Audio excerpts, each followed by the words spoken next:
There was a night in 1958 when the most famous young man in America sat alone in a military barracks in Germany, listening to rain tap against the window glass. He was 23 years old. He was the biggest name in music. Millions of women had screamed his name. Teenagers had wept at the sight of him. Newspapers called him dangerous and electric, and like nothing the world had ever seen before. His face was on magazine covers from New York to California. His records were selling faster than the factories could press them.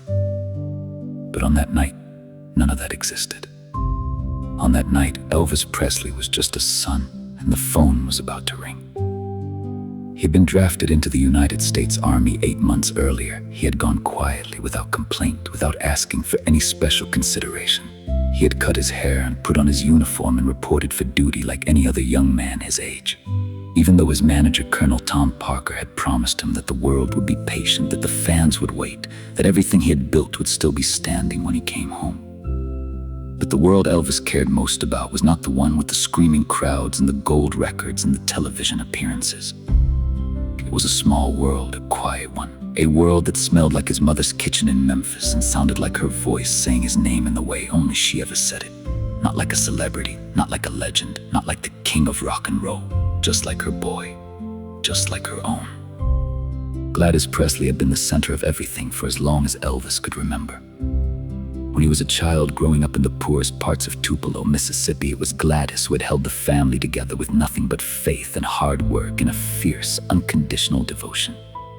They had been so poor that some winters the walls let in the cold and dinner was whatever could be stretched far enough to reach the next day. His father, Vernon, had struggled to find steady work and to hold himself together. The world had felt uncertain and sometimes frightening, but Gladys had been the one constant in all of it. She'd been warm and fiercely certain and absolutely unwavering in her love for her son in a way that nobody else, not a teacher, not a neighbor, not a friend, ever quite matched. She used to say that Elvis was her whole heart walking around outside her body. And Elvis, for all his fame and all his extraordinary talent, and all the strange and dazzling things that happened to him in those years, never stopped being her boy. Not once. Not for a single day. He called her every day when he was on the road, from tour buses rattling through the dark, from recording studios in Nashville and New York, from hotel rooms in cities she had never seen and probably never would. He called her to hear her voice and to tell her he was fine, and to ask if she was eating properly and getting enough rest. When he bought Graceland in 1957, that beautiful white mansion on the hill south of Memphis, he had bought it partly because he wanted her to have something solid, something permanent, something that said in the quiet language of white columns and green lawns, "You will never be cold again. You will never worry again. I did this for you, and everything I do is for you." But Gladys had not been well for a long time. The move to Graceland had been harder on her than anyone fully understood at the time. She'd been uprooted from the small, familiar neighborhood she knew, from the friends who came over in the mornings, from the rhythms of a life that felt like her own. Graceland was beautiful, but it was also enormous and full of strangers and a very long way from everything that had ever made her feel at home. And Elvis, surrounded by handlers and schedules, and the relentlessly turning machinery of enormous fame, had not been close enough or present enough to see how serious things had become. That is the part of this story that stayed with him for the rest of his life.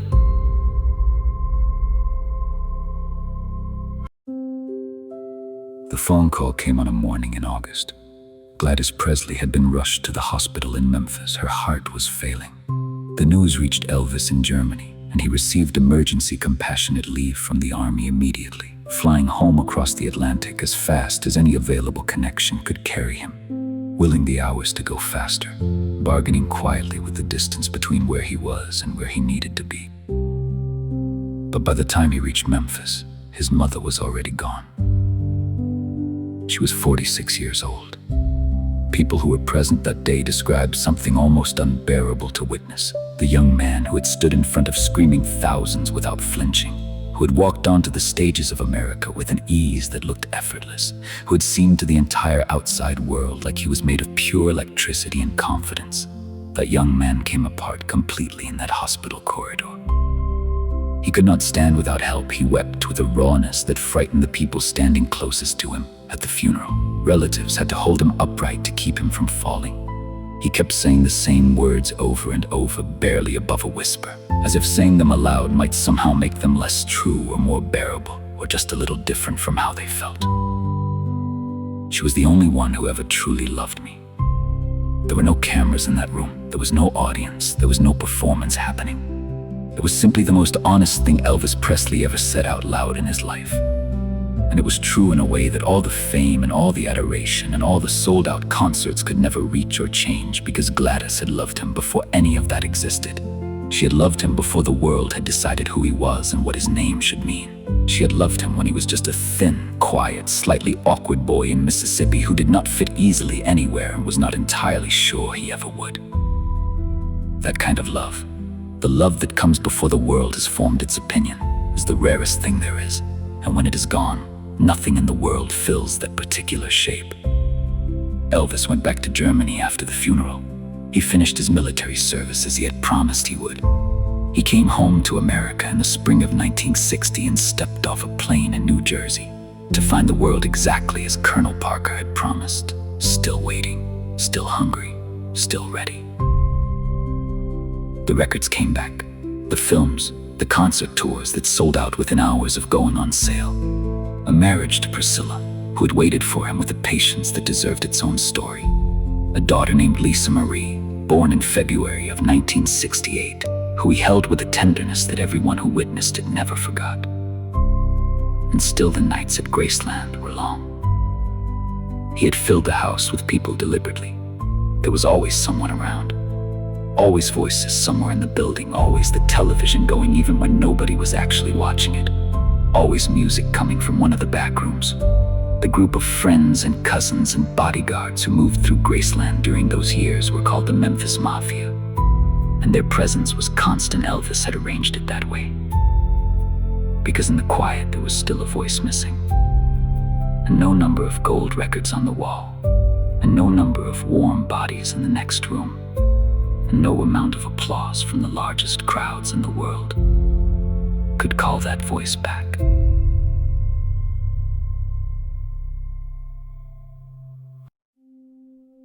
The years moved forward the way they always do, with a momentum that feels slow while you are living through it and impossibly fast when you look back. By the early 1970s, Elvis was performing at the International Hotel in Las Vegas with a near constant regularity night after night, show after show. The costumes by then had become something spectacular and a little overwhelming. The white jumpsuits, the jeweled capes, the enormous belt buckles that caught the stage lights and threw them back at the audience like a declaration. The crowds were still enormous. The women in the front rows still wept when he walked out. But those who watched him closely, performance after performance, could see something in his eyes that had not been present in 1956. A distance, a quality of looking through things rather than at them. An exhaustion that went deeper than tiredness. The medications had become part of his daily life by then, prescribed by doctors who perhaps did not speak clearly enough to one another about the full picture of what they were giving him. His weight had changed. There were nights when people who loved him were quietly frightened by what they saw. And yet he still walked out under the lights. Even on the nights when his body was clearly working against him, he walked out and gave the audience something real. The voice was still there. The gift was still there. Whatever had dimmed in the private hours of his life, it had not dimmed in the music. That was the one place he still seemed fully himself. On August 15, 1977, the last night of his life, Elvis moved through Graceland alone in the early hours before dawn. The house was quiet in the way large houses are quiet when the people inside them are sleeping. A television flickered blue and silent in an empty room down the hall.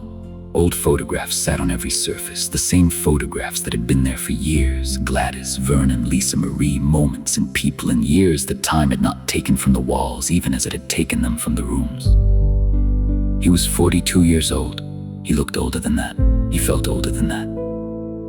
He paused near a window and stood for a long moment looking out at the darkness over Memphis. The city that had first believed in him. The city that had carried his name across the country and then across the world. The the city where his mother lay in a cemetery not very far from where he stood on that quiet August morning. He could fill any arena in America. He had proven that 1,000 times over. But he had never been able to fill the silence she had left behind, that particular silence that followed him from Germany to Hollywood to Las Vegas to this window in this house for nearly 20 years. And it was still there. The following afternoon, the news went out across every radio and television station in the country. Women who had been teenagers in the summer of 1956, who had pressed their faces close to a small bedroom radio just to hear him better, sat down at kitchen tables across America and could not find the reason to get up. Women who had kept his records in careful paper sleeves in the back of a closet for 20 years felt something break open in them that surprised them with its force. Women who had only ever loved him from a distance across the years and the miles felt a grief that was personal and specific, even though they could not easily explain why. Because Elvis Presley had never simply been a singer. He had been a feeling, a particular quality of American warmth in a particular American time. He had been the voice on the radio on a summer night when the windows were open and you were young, and everything still felt like it was about to begin. He had carried his mother's love inside him through every performance, every recording, every long night on a Las Vegas stage. He had carried it, even when he could no longer feel it clearly. And the music, the real music, the kind that came from somewhere deeper than practice or ambition or technique, had carried it too. That is what you were hearing all those years in every song.